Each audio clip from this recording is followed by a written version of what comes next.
Selamat datang di podcast Marhain. Pada hari ini kami akan berbincang lagi dengan Senator DPD RI Utusan Provinsi Bali. Beliau adalah Dr. Sri I Gusti Ngurah Arya Wedakarna, Mahendra Data Wedastra Putra Suyasa 3, SE Mdru MSI. Om Swastiastu Ratu Haji. Bagaimana kabarnya hari ini? Ya. Nah, pada hari ini kami sedikit berbincang tentang kami sedikit bincang mengenai ogoh-ogoh dan vaksin booster nih ke Ratu Haji. Ogoh-ogoh akhir-akhir ini kerap jadi pembicaraan orang banyak, khususnya anak muda Bali. Kabarnya pawai ogoh-ogoh dapat dilaksanakan, namun tak berselang lama, kabarnya pawai ogoh-ogoh ditiadakan demi mencegah penyebaran virus, membuat kecewa para hati pemuda-pemudi Bali. Nah, bagaimana menurut Ratu Haji terkait dengan rumor yang tidak pasti tentang pawai ogoh-ogoh ini? Jadi tentang ada satu pengumuman dari pemerintah provinsi tentang akhirnya ogoh-ogoh ini dibatalkan ya, setelah menjadi pertanyaan banyak kalangan, terutama kalangan seketurun-turuni, kalangan anak-anak muda Bali. Pertama tentu saya harus memeriksa dulu sebagai anggota DPD RI, sebagai wakil rakyat Bali, apakah apa yang disampaikan oleh pemerintah provinsi ini itu adalah merupakan aturan baku atau hanya sekedar himbauan. Karena agak berbeda jika pelarangan ini adalah merupakan pelarangan yang bersifat wajib atau yang hanya sekedar himbauan saja. Karena kalau wajib dan himbauan itu membutuhkan suatu landasan hukum yang jelas tingkatannya di tingkat peraturan perundang-undangan di atasnya. Saya harus memeriksa dulu apakah pelarangan ini ada instruksi dari presiden misalkan, atau dari Menko, atau dari pemerintah pusat.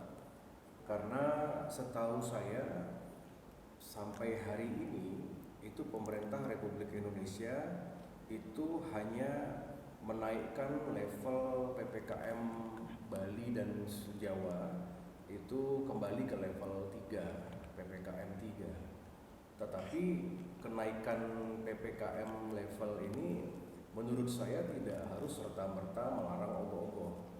Kita juga tahu bahwa pada saat menjelang tahun baru, liburan Natal dan tahun baru, juga PPKM di wilayah Bali dan sebagian wilayah Indonesia juga dinaikkan. Tetapi kan tidak terjadi pelarangan, buktinya saja kerumunan masih terjadi.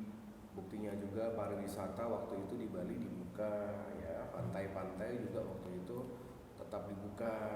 Dan yang kita lihat kan pada bulan Januari itu ada upacara pelebon massal, ya, pelebon yang dalam jumlah massa yang besar seperti itu yang terjadi di Pemecutan kalau tidak salah, ya. Ada kemarin juga upacara agama yang cukup besar di Ubud misalkan, atau di beberapa tempat. Jadi kalau menurut saya agak aneh kalau tiba-tiba pada saat anak muda Bali ini sudah berproses untuk membuat ogoh-ogoh, tapi tiba-tiba dibatalkan. Dan setahu saya sampai hari ini, tadi juga saya sudah periksa di beberapa kawan-kawan kita di pusat di Jakarta, tidak ada pelarangan sebenarnya dari pusat. Nah, cuman saya belum tahu apa yang menjadi landasan pemerintah Provinsi Bali melarang atau menghimbau dengan pelarangan ogoh-ogoh ini. Kita perlu telusuri dasar hukumnya apa. Dan yang kedua, apakah ketika ini dilakukan ini ada sanksi-sanksi tidak, seperti itu, ya. Kan ada juga masyarakat yang menginginkan tetap pawai ogoh-ogoh ini tetap berjalan seperti itu. Jadi pada prinsipnya menurut saya kalau ini terjadi benar, saya kecewa sekali.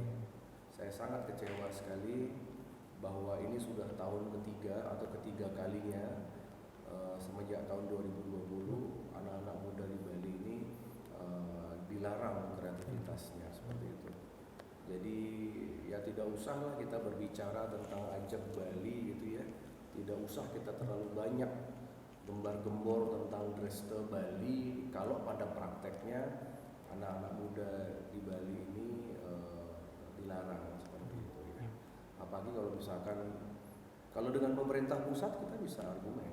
Contoh saja, ya kenapa misalkan di Bali dilarang gara-gara Omikron, tetapi kenapa kok ada acara di Mandalika, di NTB itu dibuka seperti itu ya. Bahkan pemerintah Presiden Jokowi menambah jumlah penonton hingga 100.000 seat untuk masalah acara nanti itu di Mandalika.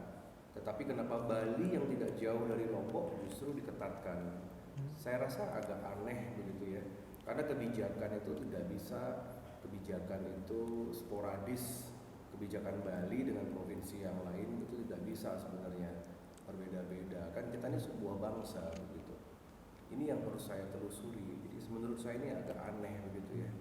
Saya nggak paham tentang kepemimpinan ini, saya kurang paham. Baiklah. Nah, menurut Ratu Aji sendiri, bagaimana sepatutnya kami sebagai anak muda Bali menanggapi hal tersebut? Iya, kalau dari segi undang-undang, anak-anak Bali ini harus paham bahwa kita ini kan punya 9 anggota DPR, punya 4 anggota DPD. Provinsi Bali dengan 4,3 juta punya 13 orang wakil rakyat. Saya yakin sekali wakil-wakil rakyat ini pasti mendukung aspirasi anak muda, pasti. Saya yakin benar. Tetapi kembali ke peraturan perundang-undangan yang berhak untuk mengeksekusi sebuah kebijakan itu adalah gubernur, bupati, dan wali kota. Jadi kami ini sebagai legislatif, sebagai parlemen, kita ini tugasnya dibatasi undang-undang. Kita bisa menegur, kita bisa memberikan masukan, kita bisa memberikan suatu rekomendasi, ya, tetapi yang menjadi eksekutor itu adalah eksekutif, baik itu gubernur dan di bawahnya ada bupati dan wali kota. Nah, jadi ya masyarakat sekarang bisa menilai kan seperti itu. Yang pasti dalam artian siapapun yang merasa diri mereka pemimpin Bali, wakil rakyat Bali, saya rasa tidak satu suara di dalam urusan pelarangan ogoh-ogoh ini. Buktinya sampai sekarang saya masih tetap dalam pilihan saya bahwa pawai ogoh-ogoh itu tidak berbahaya. Ya, mau contoh kalau mau argumentasi. Contoh misalkan seperti kemarin ada upacara Kelebon yang melibatkan puluhan ribu orang. Apakah muncul tidak klaster Omikron di daerah itu? Kemungkinan tidak ada. Datanya mana gitu loh. Kalau muncul datanya mana? Pasiennya mana? Kalau muncul data tracingnya mana? Kan sampai sekarang kan baik-baik saja. Dan tahun 2021 kita ini baik-baik saja. Bagaimana mungkin begitu ya? Semuanya kan sudah sangat taat prokes kan begitu ya. Jadi menurut saya sih masih ada waktu ya, karena nyepi juga lumayan juga lah, masih 1 bulan. Tetapi masalahnya adalah yang tidak bisa diobati itu kecewa, luka hati anak muda itu. Ini kan udah terlanjur. Kemarin sudah terlanjur diumumkan ogoh-ogoh dibatalkan. Sekarang ini yang paling berat kalau saya sebagai pemimpin untuk memperbaiki rasa kecewa anak muda ini loh. Gimana caranya? Di satu sisi seharusnya ini otokritik saya juga kepada tokoh-tokoh adat, kepada tokoh-tokoh kabupaten kota, kepada klien-klien, mungkin kepada bendesa-bendesa. Sekaranglah saatnya mereka ini membela anak muda Hindu, anak muda Bali. Kalau saya jadi pemimpin adat, saya akan kasih izin aja. Ya, karena kenapa? Pertama, kreasi.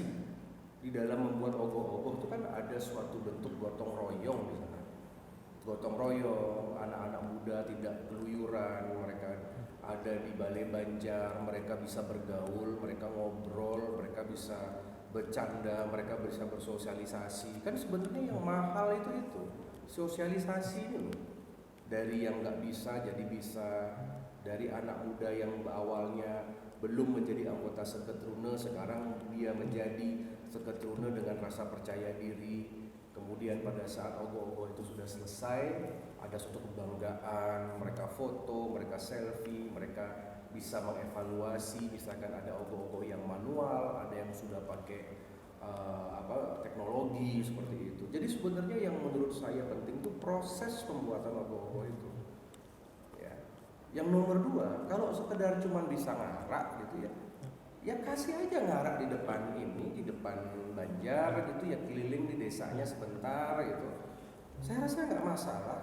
Dan pemimpin di Bali ini, termasuk juga pemimpin-pemimpin di desa ini harus paham, kita percaya dengan dampak niskala.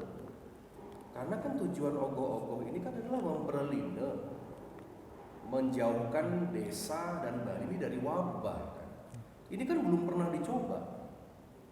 Kita kena Covid 2019, 2020, 2021, sekarang 2022 tidak ada ogoh-ogoh. Ini kan belum pernah dicoba ini wabah. Ya, saya tahu, ini anak-anak muda saya luruskan juga. Tradisi ogoh-ogoh itu bukan tradisi leluhur zaman dulu, karena dulu nggak ada ogoh-ogoh. Kalau kita lihat dari literatur, kalau kita lihat dari suatu saksi-saksi sejarah, ogoh-ogoh ini kan baru ngetren itu baru-baru ini. Ogoh-ogoh ini baru ngetren itu istilahnya ya baru dalam suatu proses proses setelah Indonesia merdeka. Ya, tetapi kalau ngerupuk, ya kalau misalkan dulu mungkin zaman dulu pakai bawa obor gitu ya, prosesi ngerupuknya itu memang dari dulu karena itu merupakan rangkaian nyepi. Tapi untuk carry on ogoh-ogoh itu baru Indonesia merdeka seperti itu ya. Nah, tetapi buat saya karena itu sudah merupakan suatu festival ya, kenapa enggak kan seperti itu ya. Jadi itu yang membuat saya bahwa saatnya sekarang klien-klien bendesa-bendesa adat, saatnya sekarang untuk membela anak-anak muda Bali ya. Saya tidak menyarankan klien dan bendesa adat untuk melawan pemerintah, tidak. Tetapi tidak boleh juga melarang. Kalau hanya sekedar diarah ya, hanya berapa ratus meter, berapa inilah, misalkan pada saat Catus Pate kemudian dibakar, yang penting prokes. Ya sudah, bisa kok, itu buat saya nggak masalah. Dan jangan takut, pemerintah tidak boleh ya kalau ke depan misalkan kalau ada oknum-oknum pemerintah itu mengancam, misalkan kalau kamu melawan si A, si B, si C begitu, nanti diancam tidak boleh mendapatkan bantuan, misalkan dana BKK desa adat di stop, nggak bisa, karena itu adalah hak dari masyarakat. Kalau mereka berani gara-gara tidak melakukan misalkan perintah satu jalur misalkan, kemudian tiba-tiba itu untuk bantuannya misalkan dipotong, di-cut, itu bisa dituntut itu pemerintah. Karena itu milik rakyat, itu bukan milik uang, itu kan bukan milik dari oknum. Itu APBD kita loh, pajak kita itu loh. Jadi nggak usah takut. Jadi sekarang anak-anak muda Bali itu yang ada di seluruh Bali ya, tolong sampaikan bahwa pesan saya bahwa edukasilah orang-orang tua yang ada di kampung-kampung yang mungkin selama ini merasa ketakutan dengan satu partai politik, misalkan ada satu ketakutan misalkan dengan adanya suatu intimidasi, diancam bahwa tidak mendapatkan bantuan. Ya, menurut saya itu bisa dituntut. Ya, coba aja kalau ada desa adat yang dipersulit bantuannya, lapor aja kepada saya. Ya, kita masalahkan, itu nggak boleh. Karena ketika DPRD sudah ketok palu, maka itu adalah sah milik dari masyarakat. Apapun warna politik, siapapun pilihan-pilihan politik mereka, itu sah, adalah milik dari publik, milik dari masyarakat seperti itu. Terima kasih Ratu Murah untuk jawabannya yang sangat hebat itu. Nah, selanjutnya tentang terkait vaksin booster. Nah, vaksin booster yang katanya akan digencarkan di Bali niki, apakah akan memberikan titik terang bagi kelangsungan Payogoh ini? Bagaimana tanggapan Ratu Haji? Ya kalau di secara fair, kalau vaksin booster ini kan memang belum menyeluruh, belum semuanya kena. Karena baru aja dimulai pada bulan kemarin gitu ya. Jadi targetnya belum penuh kan gitu. Tidak seperti vaksin 1, vaksin 2 yang mungkin angkanya Bali sangat tinggi. Mungkin di atas 90% kalau Bali. Ya tertinggi di Indonesia kalau menurut saya. Kalau vaksin booster kan baru dimulai dan kita ini butuh waktu yang kurang lebih sekitar 3 bulan 4 bulan sampai mayoritas orang Bali bisa divaksin semua. Jadi sebenarnya tanpa vaksin booster pun dengan ada 2 kali vaksin untuk vaksin 1 2 menurut saya itu sudah cukup begitu ya. Karena kan buktinya kan tidak ada ledakan. Kita lihat aja data 2021. 2021 itu data COVID itu landai, aman. Kita sudah melewati beberapa kali, ada rame turis, ada juga yang ya contohnya Juni-Juli, contohnya Desember kemarin juga sudah rame, ada beberapa acara sudah mulai terbuka, angkringan-angkringan sudah buka, festival musik sudah buka, bahkan pemerintah sudah buat pameran di art center. Ya, ada pilkada, bener nggak? Tahun kemarin kan ada pilkada, ada macam-macam hajatan politik, baik-baik saja kok Bali itu. Yang saya lihat angka 2021. Jadi kenapa 2021 kan kita sudah vaksin semua? Kenapa? Dan itu baik-baik saja kan nggak ada masalah. Turis di orang asing yang datang ke Bali cuma 45 orang kan begitu ya. Apa yang menjadi kendala kalau menurut saya gitu? Buat saya ya agak mengada-ngada gitu ya. Yang saya sayangkan itu pejabat-pejabat yang ada itu siapapun itu ya, saya nggak nyebut siapa gitu. Itu banyak yang maksudnya itu instruksi pusat itu tidak usah terlalu mentah-mentah ditelan gitu loh. Misalkan kalau ada instruksi harus begini, harusnya nggak bisa langsung begitu nyemecik manggis, iya siap bapak, siap ibu, itu seharusnya enggak gitu. Harusnya dilawan dulu dong, diargumentasikan ya, bukan melawan secara separatis tapi berargumen dulu. Apa kalau saya laksanakan perintah dari pemerintah pusat, apa kompensasinya bagi Bali? Kan harus ada proses negosiasi. Jadi menjadi pemimpin itu kan harus menjadi diplomat.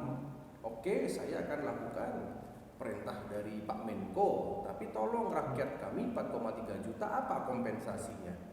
Bawa ke sini uangnya APBN, berikan sumbangan kepada STT, biayai STT kami, serahkan uang 100 miliar dulu untuk desa adat kami, baru kami iakan pengumuman itu. Kan harus begitu dong. Sekarang ada nggak? Mohon maaf, ada nggak pemimpin di Bali, di kabupaten, di kota, di provinsi yang berani begitu? Atau setidaknya kita lihatlah, ya misalkan bagaimana argumentasi yang baik kan seperti itu, seperti misalkan pemimpin-pemimpin daerah yang lain. Jadi jangan sampai kita kan juga menjadi bosan ya, karena setiap pengumuman tuh kayaknya diiyakan gitu, setiap instruksi, imbauan diiyakan. Itu yang membuat masyarakat Bali itu sangat kecewa sekali. Saya monitor selama 2 hari ini, mungkin ini merupakan puncak dari kekecewaan dari anak-anak Bali ya. Ya, saya ini curiga kan begini nih. Mereka itu menyangka 2023 tahun depan. Kalau tahun depan pasti diizinkan. Tahun depan ya. Ya. Nyepi 2023 itu pasti diizinkan. Karena kenapa?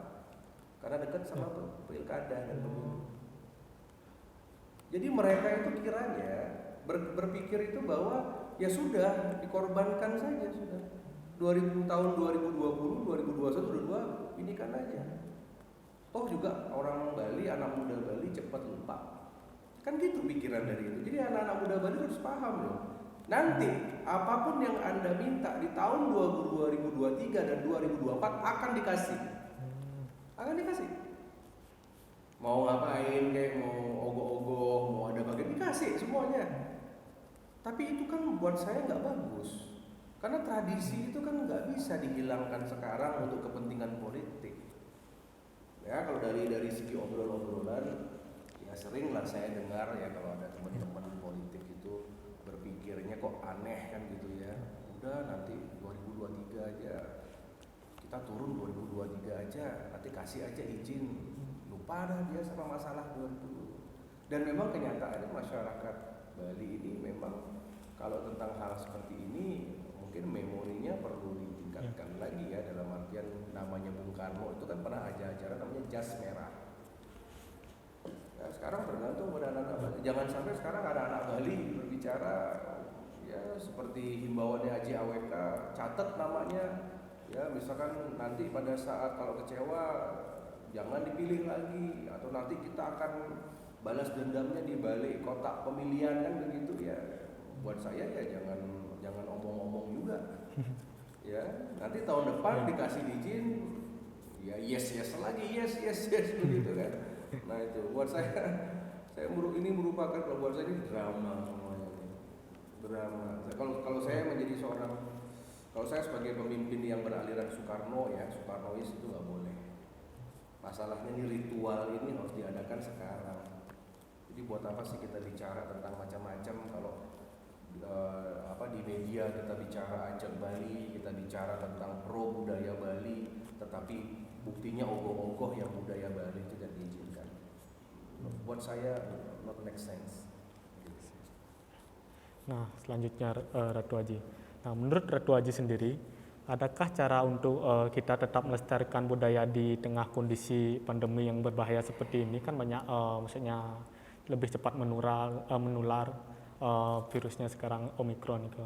Apakah menurut Ratu Haji cara untuk kita melestarikan budaya pada saat ini? Tapi saya sampaikan ya kepada anak-anak muda ya. Kalau Omikron itu ada, Omikron itu, karena saya pernah ngalamin gejalanya, walaupun saya akhirnya negatif. Ya baru-baru ini. Jadi kalau saya sampaikan, benar nggak sih Omikron itu ada?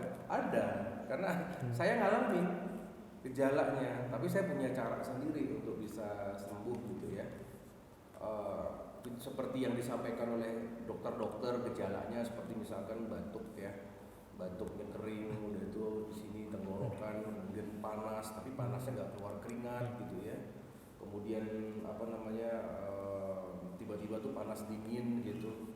Saya selama berhari-hari itu saya sendiri ngalamin. Saya udah 2 kali vaksin loh. Jadi pada saat saya pada saat saya beberapa waktu lalu, saya ngerasa, saya tinggal nurutin himbauan Bapak Presiden kan. Kalau misalkan ada Omikron, masyarakat nggak usah panik, diam di rumah, tinggal berobat, resep, sembuh. Gitu. Di sana kuncinya di sana. Maka dari itu, kalau dibilang anak muda, yakti ini ada Omikron tapi ada. Karena saya sendiri ngalamin gejala itu, begitu ya. Dan memang, nggak usah sampai sakit lah kalau menurut saya ya, nggak usah. Terus yang nomor 2, kalau terkait dengan masalah bagaimana ke depan tentang budaya Bali, jadi begini, budaya Bali itu jangan dilarang, dibatasi boleh, tapi jangan memakai kata pelarangan. Kalau sudah memakai kata pelarangan kan sudah kayak negara komunis, ya. Dilarang ogoh-ogoh. Kok kesannya itu fasis gitu. Kesannya itu represif. Gak bisa kita lihat.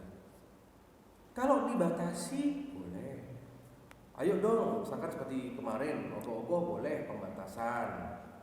Ya, kemudian ada satu prokes gitu ya. Ya silakan saja. Tapi kalau udah main larang, itu yang saya nggak suka. Ya, ini bukan negara komunis ya, ini negara Republik Indonesia, begitu. Nah kemudian kan kita lihat juga dong, kasusnya gimana. Kalau tahun 2020 masih ada pelarangan PPKM, kita masih wajar karena belum vaksin kan. Ya sekarang ini sudah booster, sudah vaksin, jangan sampai ada begitu. Jadi buat saya tradisi itu jangan sampai hilang. Ini saya sedang jaga aja, jangan sampai nanti melasti itu dilarang lagi. Ya, melasti itu dilarang, kemudian nanti menjelang Nyepi itu ketika ada beberapa ritual-ritual upacara agama Hindu begitu ya, itu dilarang-larang, ya tentu masyarakat akan bergerak, nanti nggak bisa. Ini sudah urusan kebudayaan kan begitu. Ya, lain halnya kalau masyarakat Bali tidak disiplin kan gitu. Ini masyarakat Bali ini sangat disiplin sekali.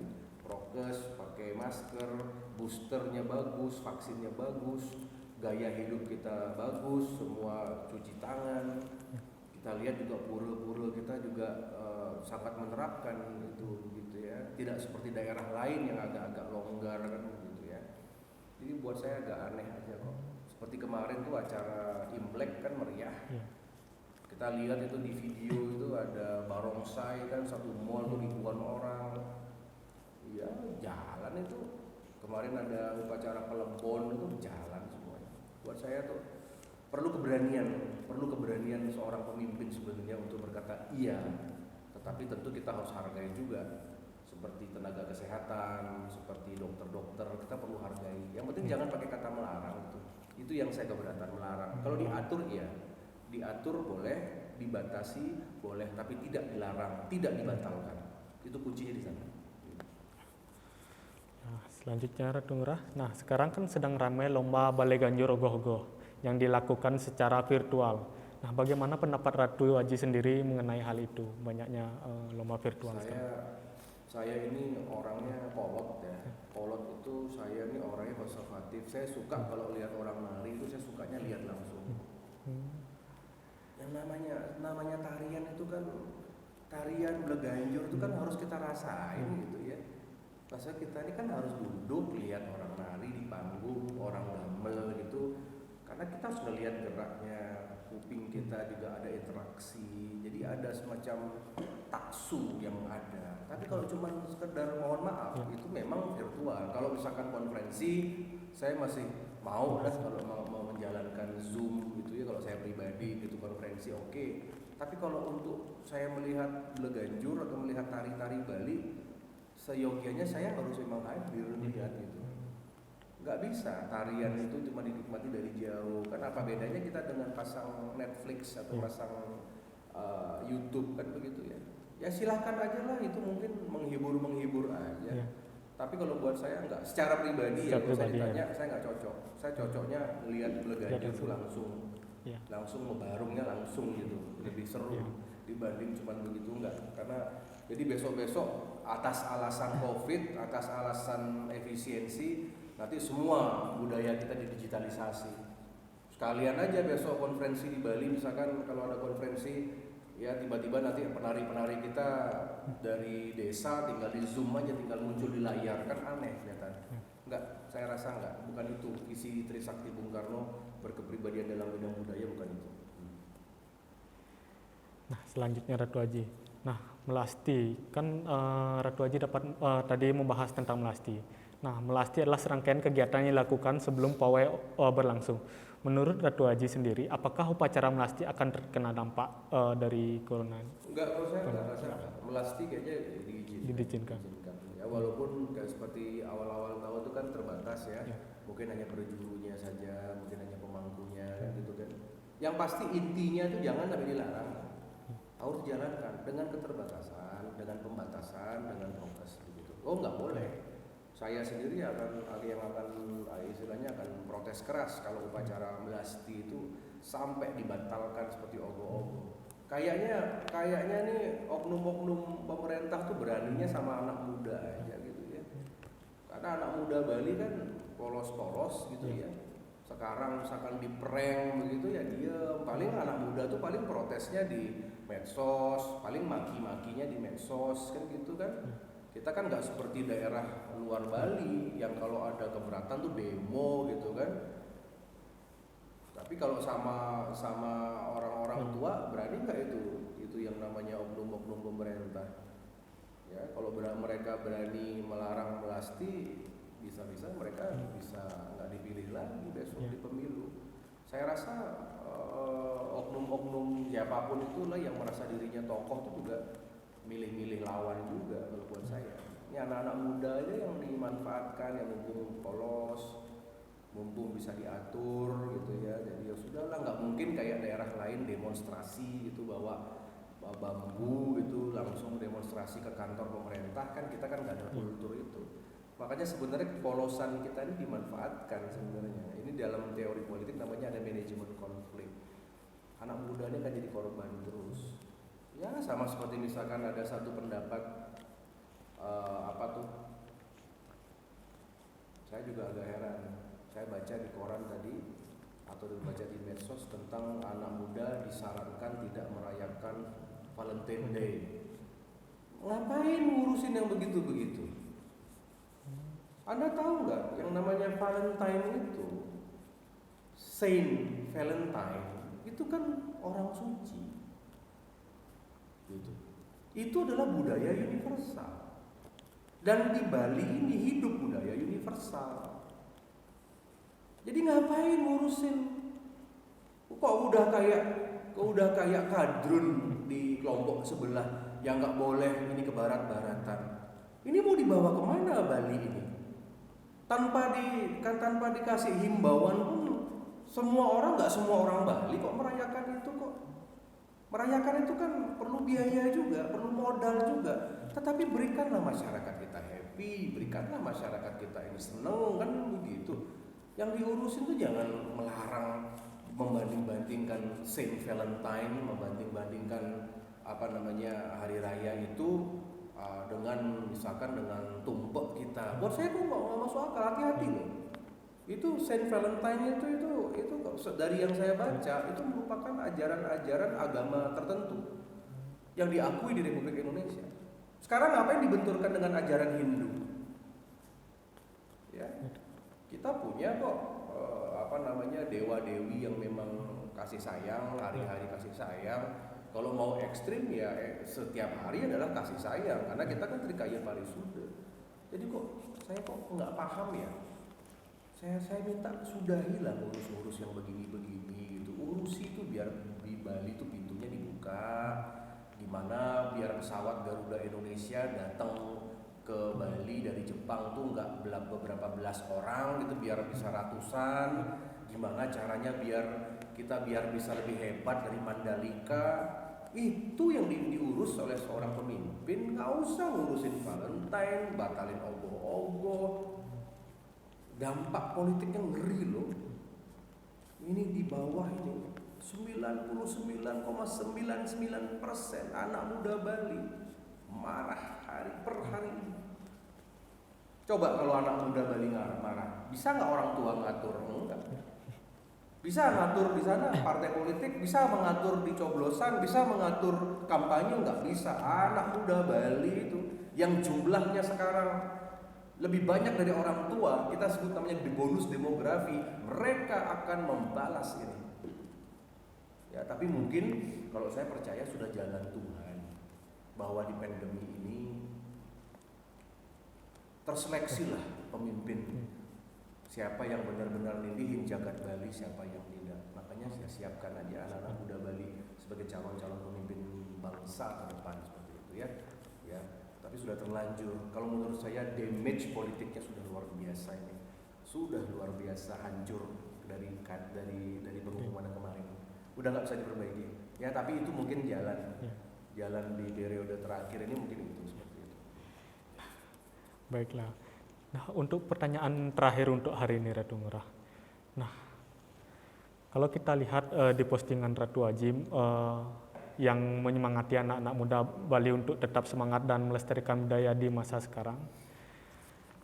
Apakah menurut Ratu Aji anak-anak muda Bali sudah tidak semangat untuk melestarikan budaya sendiri? Apakah ada mungkin Ratu Aji lihat mulai malas-malas, atau apakah di masa pandemi ini malah berkembang atau malah menurun menurut Ratu Aji?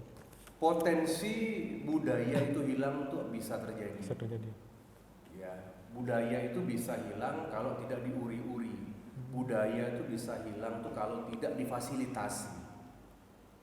Contoh, kita lihat aja bagaimana budaya sesajen yang dulu merupakan budaya Indonesia, Nusantara, sekarang tuh budaya sesajen itu sudah hilang di beberapa tempat. Sampai kemarin ada kejadian, ada orang yang sampai buang sajen sama nendang sajen. Itu karena proses politik. Itu karena ada desain budaya tuh memang harus dihilangkan. Coba lihat, misalkan di luar Bali, bagaimana gamelan-gamelan, musik-musik gamelan tradisional itu cuman hidup sekarang di keraton-keraton. Udah nggak ada lagi. Wayangan udah mulai tergerus. Kalau dulu satu desa mau ada ruwatan desa pakai wayang, sekarang atas nama sesuatu karena mungkin agamanya beda budayanya, hilang itu semua. Jadi sebenarnya kalau ada pertanyaan, apakah budaya Bali bisa hilang? Bisa. Makanya kita harus benar-benar kita harus serius menangani budaya ini. Makanya ada di Trisakti ketiganya Bung Karno, berkepribadian dalam bidang budaya anak-anak muda. Dan Bali ini kan terakhir, benteng terakhir kebudayaan Indonesia. Nusantara ini kan Bali ini sangat konsisten. Ya. Makanya buat saya agak khawatir, dan tugas saya ya masa wajar seorang Arya Weda karena saya sebagai wakil rakyat, karena saya kan menjadi pemimpin kan bukan dipilih partai politik. Saya menjadi pemimpin karena saya lewat pemilu, masyarakat menitipkan suaranya kepada saya. Wajar kalau saya berlawanan, wajar kalau saya tidak harus menyetujui. Semua pemimpin di Bali itu kan kawan-kawan saya gitu. Gubernur, bupati, wali kota, teman-teman semua kok kenal. Sebagian pernah datang ke istana saya di Tambak Siring. Temen semua. Tapi kalau sudah urusan ideologi, kita jangan curiga. Nanti jangan misalkan kalau Ajeng Weda Karno bicara seperti ini, nanti misalkan ada tujuan motif politik. Tidak. Saya tidak harus sama mereka kok. Mereka nggak pernah ada sesuatu kok. Saya nggak pernah menerima sesuatu dari mereka. Saya bukan bagian dari partai politik mereka. Saya seorang anggota DPD ini independen. Nggak ada kok, yang menjadi bos saya adalah rakyat Bali. 742.000 rakyat Bali, itulah pimpinan saya. Saya ini cuma ngayah aja, cuma pesuruh saja dari masyarakat. Kalau masyarakat mengatakan Haji AWK ke kiri saya. Kalau masyarakat mengatakan Haji AWK ke kanan, saya ke kanan. Walaupun saya harus melawan presiden, walaupun saya harus melawan menteri, walaupun saya harus tidak sependapat dengan gubernur, bupati, wali kota. Itulah amanat konstitusi. Nggak ada kok. Ya, jangan sampai nanti kita menjadi pemimpin itu ya harus seragam semua. Saya pendukung Jokowi, kurang apa sih Arya Weda karena dukung Jokowi? Ya, uang Pak Jokowi aja sudah 3 kali kok datang ke tempat saya. Presiden-presiden itu baik sama keluarga saya. Kurang apa sih? Satu-satunya orang di Bali yang punya 8 museum dan institut Soekarno ya cuman AWK aja. Kurang apa sih? Darah saya merah. Kurang apa merah putihnya saya ini? Tapi mohon maaf, dalam urusan ini, dalam urusan ogoh-ogoh, saya nggak setuju. Ini melawan ajaran Bung Karno. Harusnya lawan dulu perintah itu. Muncul dulu di koran, lawan. Bali menolak dilarangnya ogoh-ogoh. Ketemu dulu sama menterinya. Mana menteri yang ngomong itu, yang melarang itu? Sini, siapa? Tunjukkan pada sama masyarakat. Siapa yang menolak itu? Siapa yang menolak ogoh-ogoh itu? Pejabat siapa? Menteri siapa? Ngomong sama masyarakat Bali. Kan nggak ngerti yang mana. Menteri, panglima, orang militer, kepolisian, satgas, atau presiden sendiri yang melarang? Ngomong dong yang mana? Kan gitu dong. Dan saya nggak masalah berbeda. Walaupun saya misalkan saya dimusuhi sama elit-elit politik, nggak masalah. Saya bicara kebenaran kok. Bayangkan sekarang ini jutaan anak muda di Bali ngambul, jutaan anak muda di Bali itu ngambek. Kamu kira buat ogoh-ogoh itu 1.000-2.000 perak? Mereka tuh ada yang menyisihkan uang jajan, ada yang mereka sampai penggalian dana, ada yang jual basar untuk bisa berkreasi, membuat ogoh-ogoh sederhana. Dan ogoh-ogoh 2022 kan sederhana, nggak hebat seperti sebelum pandemi karena uangnya kan nggak ada. Masa kemarin saya keliling ke desa-desa, saya lihat rangka ogoh-ogoh itu sederhana, udah kayak tahun 70-an aja, sederhana, kecil-kecil gitu ya. Ya nggak apa-apa lah, namanya anak muda, kasih aja dia buat gitu loh ya. Kan lihat dulu dong, jangan bayangkan arak ogoh-ogoh tuh kayak di Puputan. Kan di desa kan ada. Coba lihat bagaimana anak yang di Tejegule akan ngarak. Coba lihat bagaimana anak-anak di Dusun Penide yang akan mengarak. Mungkin satu desa sama satu desa aja.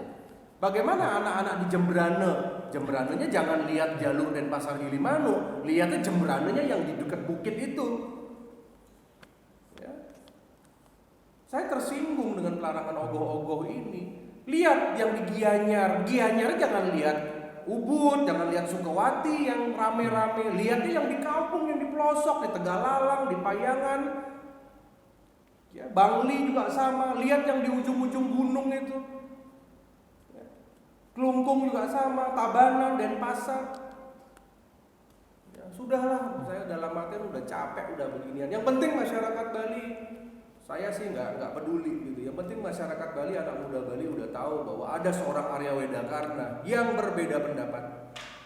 Ada seorang AWK yang menemani masalah nanti. Apakah sikap saya dan sikap anak muda Bali benar atau tidak? Secara skala Tuhan akan memberikan reward and punishment. Udah jalan terus aja. Ya, dalam artian sekarang ya kita Punapiang, saya kan tidak mau nanti ketika anak muda ngarak nanti di stop, nanti lagi kerusuhan kan. Kalau kita lihat, kalau kita mau pembangkangan sosial bisa saja. Toh juga jumlah aparat tidak sebanyak dari jumlah masyarakat kan. Bagaimana mau ngawasi seluruh sekian puluh ribu Banjar kekurangan orang kecuali pecalang turun tangan. Tapi kan saya tidak mengajak membangkang. Ya sudah, Punapiang kalau kayak begini. Daripada nanti udah kuat semangat Anda digebukin terus. Kan kasihan anak-anak saya terluka. Daripada nanti udah semangat bagaimana berhadapan sama orang tua. Belum lagi isi mabuk. Ya, belum lagi ada macam-macam. Ya sudahlah, anak-anak muda Bali sudah kita sikapi dengan baik. Niase, kalau pesannya Aji niase. Aksamayang niase gitu ya. Kita nggak bisa melawan pemerintah.